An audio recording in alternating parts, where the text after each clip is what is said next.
महाभारत की कहानियां हम बचपन से सुनते आ रहे हैं। अधिकतर लोगों को पता है कि पांडवों और कौरवों के गुरु द्रोणाचार्य का महाभारत के युद्ध में वध हो गया था।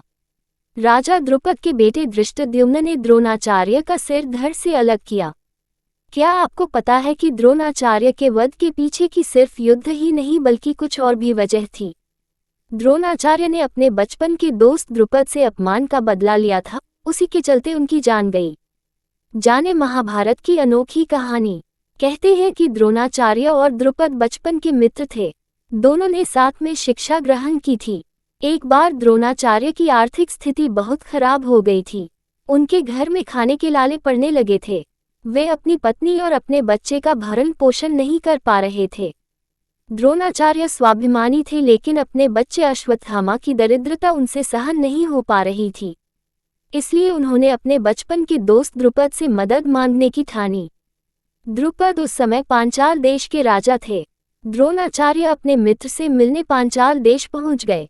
जैसे ही वे महल में पहुंचे तो राजा द्रुपद ने उन्हें पहचानने से इनकार कर दिया। द्रोणाचार्य ने उन्हें बचपन के सारे किस्से बताए। फिर द्रुपद ने कहा कि एक राजा और गरीब ब्राह्मण कभी मित्र नहीं हो सकते। द्रोणाचार्य अपमान का घूंट पीकर वहां से चले गए, मगर उनके मन में बदले का भाव आता रहा।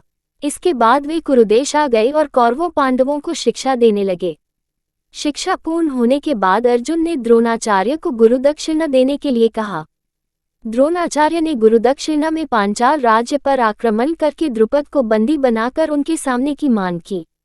अर्जुन के नेतृत्व में पांडव और कौरवों ने पांचाल पर आक्रमण किया और द्रुपद की सेना को हराकर उन्हें बंदी बना लिया। फिर वे द्रुपद को द्रोणाचार्य के समक्ष लेकर आए। द्रोणाचार्य ने अपने अपमान का बदला ले लिया। हालांकि द्रोणाचार्य चाहते तो द्रुपद को हमेशा के लिए बंदी बना लेते या जंगल में छोड़ देते, मगर उन्होंने ऐसा नहीं किया। उन्होंने आधा राज्य अपने पास रख लिया और आधा राज्य द्रुपद को वापस दे दिया। द्रुपद के पास आधा राज्य तो वापस आ गया, लेकिन वे जनता के सामने मुंह दिखाने नहीं रहे।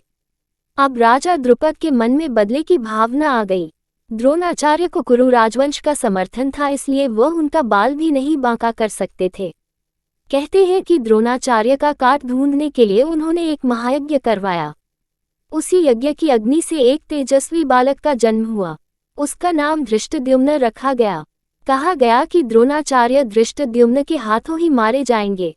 महाभारत के युद्ध में द्रोणाचार्य कौरवों की तरफ से लड़े और द्रुपद ने पांडवों का साथ दिया।